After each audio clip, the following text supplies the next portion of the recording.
যেখানে দাঁড়িয়ে আছি এটা হচ্ছে শ্রীমান মহাপ্রভু গৌরহরির আবির্ভাব স্থান।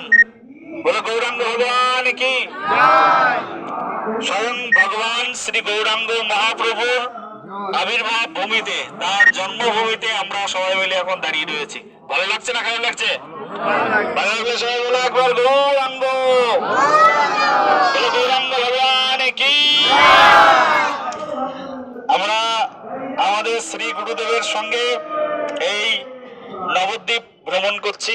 নবদ্বীপের একটি বিশেষ স্থান, এটি হচ্ছে স্বয়ং ভগবান শ্রী চৈতন্য মহাপ্রভুর আবির্ভাব স্থান।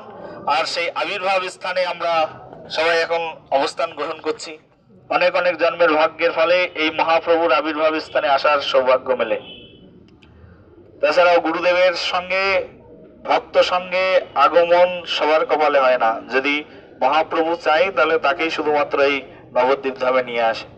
শাস্ত্রের মধ্যে বলছে নবদ্বীপ সমধাম ত্রিভুবনে নাই। নবদ্বীপের সমান এইরকম ধাম, এরকম গ্রাম, নবদ্বীপ সমগ্রাম ত্রিভুবনে নাই। নবদ্বীপের মতো এরকম ভুবন, এরকম গ্রাম পৃথিবীতে আর কোথাও নেই।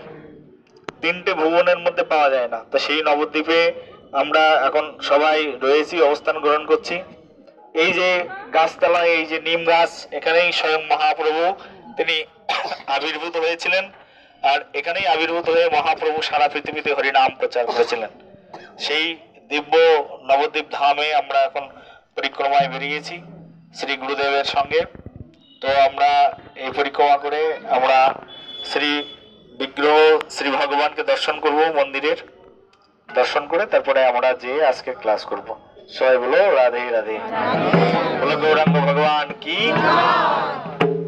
বলো নিতাই চাঁদ প্রভু কি, গৌরাঙ্গ প্রভু কি। আমরা মন্দিরে যাবো এখন, ঠিক আছে? এখানে সবাই প্রণাম করো, সবাই ধন্যবাদ প্রণাম করো।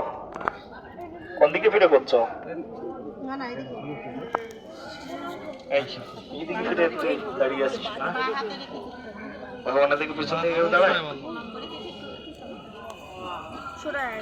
ফোনটা একটু ধর না।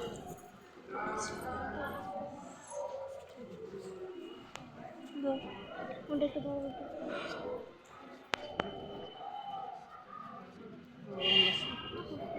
ধর এটা ধর।